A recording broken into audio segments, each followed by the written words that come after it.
Donc en fait, on est réunis ici aujourd'hui pour l'événement qui s'appelle Place aux femmes. Pourquoi Place aux femmes? En fait, personnellement, j'ai regardé autour de moi. Oui, aujourd'hui, je suis sûre qu'il y a des grandes femmes combattantes, mais j'ai d'abord regardé à la jeunesse. Je me suis dit, la jeunesse, on a besoin que nos jeunes femmes, les jeunes filles, les jeunes de notre communauté, les jeunes de Montréal, toutes communautés confondues, puissent prendre plus de place, plus s'affirmer, plus être confiantes. Et puis je me suis dit, ben, pour que ces jeunes-là puissent arriver là, il faut qu'elles regardent au modèle. Elles ont besoin de modèles. Et ces modèles-là, souvent, ce sont nos parents, ce sont les femmes qu'on rencontre, que ce soit des profs, que les femmes qu'on côtoie. Donc je me suis dit, j'ai un organisme qui s'appelle Les Copines d'abord. Et Les Copines d'abord, on se spécialise dans une tranche d'âge.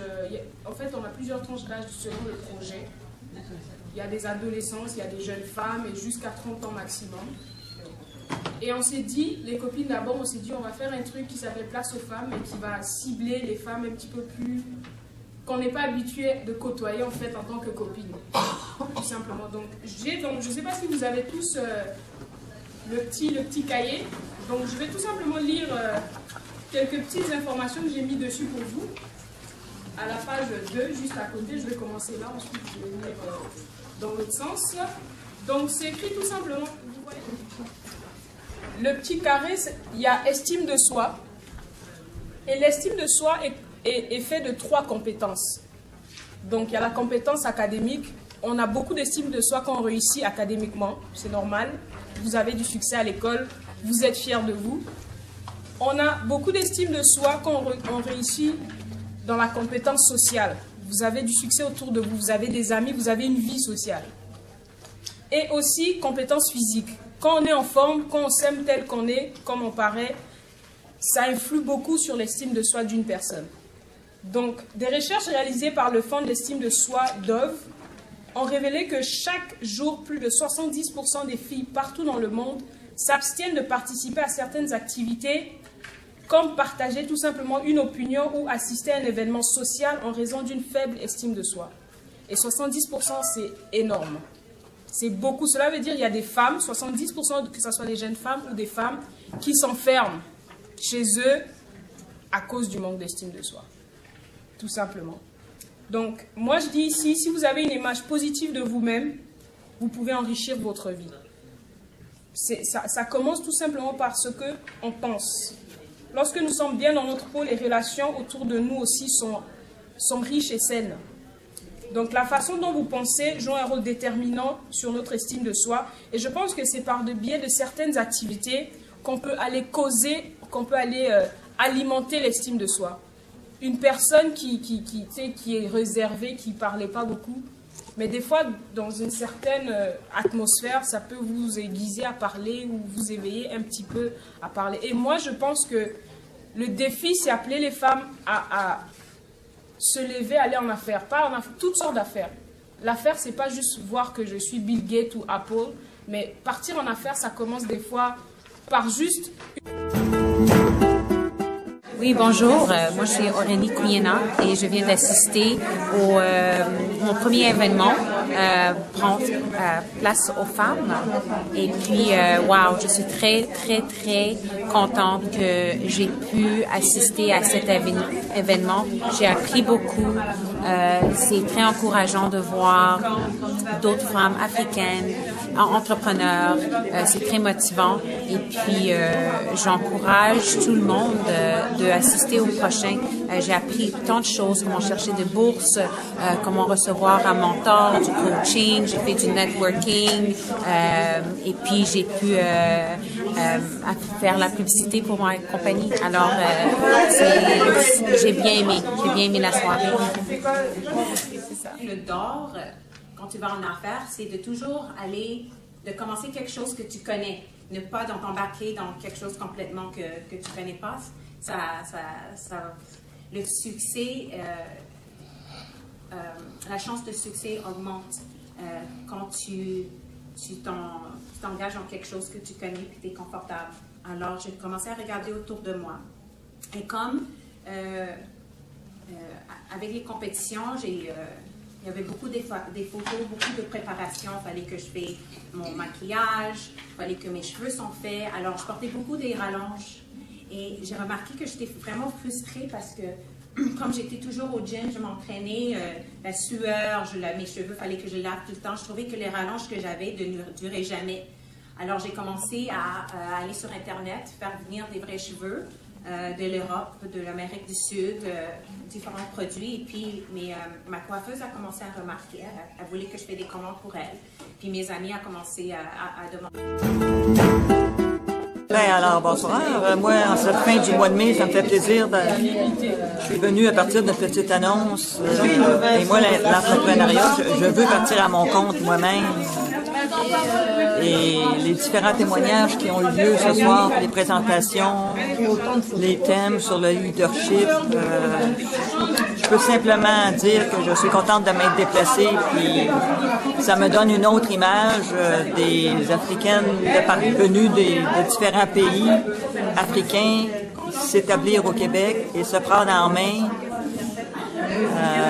pour s'épanouir. Bravo, les consoeurs et concitoyennes. Au plaisir de travailler ensemble éventuellement. Merci. Ça, c'est nouveau à Compagnie F, parce que tout le reste est basé sur l'entrepreneuriat. On a notre premier programme qui est Femmes entrepreneurs. C'est un programme qui est en partenariat avec Emploi Québec. Donc, c'est pour les gens qui sont soit sur l'aide sociale ou sur l'assurance chômage et qui se disent « Comment est-ce que j'aimerais m'en sortir? Est-ce que j'aimerais m'en sortir par peut-être créer une entreprise, partir en affaires? Qu'est-ce que c'est partir en affaires? » Donc, pour nous, ça, c'est une formation qui est pré-entrepreneuriale pour aider. C'est un programme de 13 semaines. À la fin, les gens ont un plan d'action, savent où elles s'en vont et souvent ont un projet et s'en vont directement démarrer leur projet d'entreprise. Il y en a d'autres qui disent « Je vais attendre un petit peu, c'est pas pour moi. » Alors, c'est un beau programme à temps plein. Ensuite, on a deux autres programmes qui sont en partenariat avec la commission scolaire Marguerite Bourgeois. On travaille toujours en partenariat à Compagnie. On a deux programmes, un lancement d'entreprise qu'on appelle coaching d'entreprise ou art affaires pour les artistes. Alors, ce programme-là, c'est celui que j'enseigne, c'est pour aider les gens à partir en affaires. Donc, les gens arrivent avec une idée et à la fin de 12 semaines, à la fin, là, tout au long, on travaille vraiment fort dans ce programme-là, mais à la fin, les gens ont un plan d'affaires. Alors, ce programme-là est destiné à 3 types de personnes. Les personnes, les femmes qui se disent « J'ai une idée, est-ce que mon idée est bonne? J'aimerais l'organiser. » Il y a des femmes qui disent « Moi, j'ai besoin d'un plan d'affaires, là, puis je veux aller demander de l'aide, du financement, donc je veux faire mon plan d'affaires. » Et il y a aussi d'autres femmes qui sont... Bonjour tout le monde. On a été invité aujourd'hui, mon nom c'est Gracia Kamula. On a été invité aujourd'hui par notre amie Christelle Mokoko qui faisait une soirée, qui a fait une soirée place aux femmes en fait. Et donc il y a eu différents artistes, on a eu même des infirmières qui sont venues nous informer de comment prendre soin de notre corps, prendre soin de notre peau. Donc on a eu vraiment du tout quoi, une panoplie d'artistes, une panoplie de femmes très entreprenantes et tout. Et on a aussi certaines jeunes filles qui sont venues présenter leurs produits. Et c'était vraiment une soirée bien enrichissante. Donc, c'est ça. On a bien apprécié. Encore merci beaucoup à Christelle. Bonne soirée tout le monde. Ce que vous voyez aujourd'hui de moi, c'est la version Mary Kay. Je ne me maquillais pas.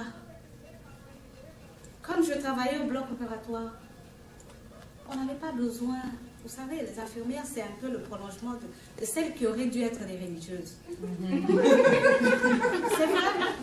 C'est vrai parce que dans cette formation-là, il y a l'altruisme, l'amour de l'autre et le fait qu'on ne pense pas à soi. Et effectivement, très peu d'infirmières se maquillent. Aujourd'hui, c'est différent. Alors, donc je suis ici pour présenter Mary Kay. La personne qui m'a introduite à Mary Kay, c'est une femme charmante. Elle appelait ma fille à la maison. 3, 4 fois. Et c'est moi qui répondais. Et chaque fois, c'était non, elle n'est pas là. Et puis elle me dira, mais vous, au fait, est-ce que vous connaissez les produits? Non, mais vous savez, moi, le maquillage. Elle dit, non, c'est pas question de maquillage. C'est un soin de la peau. Pour vous dire vrai, là, je ne connaissais pas grand-chose.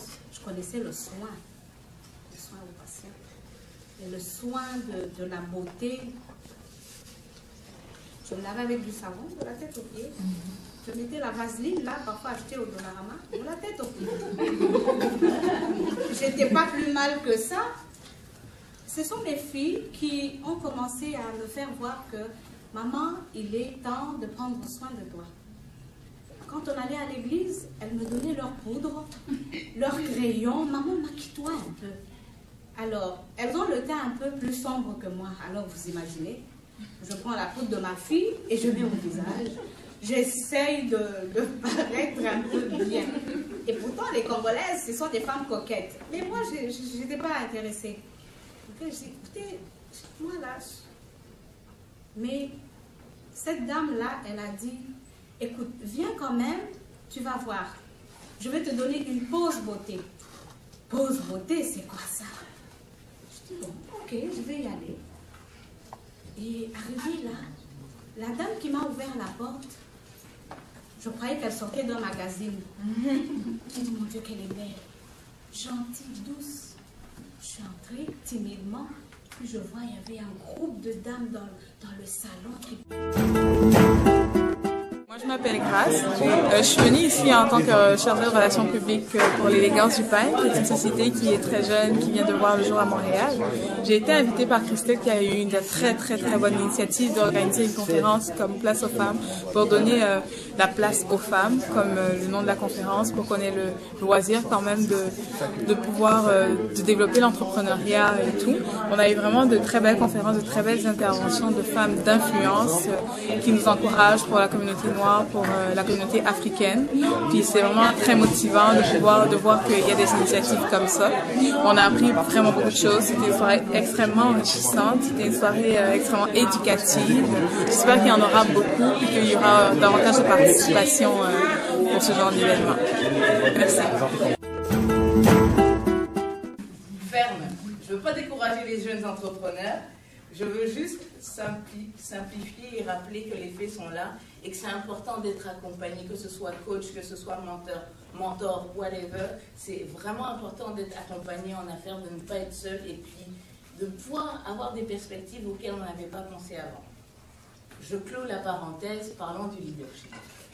Le leadership, qu'est-ce que c'est?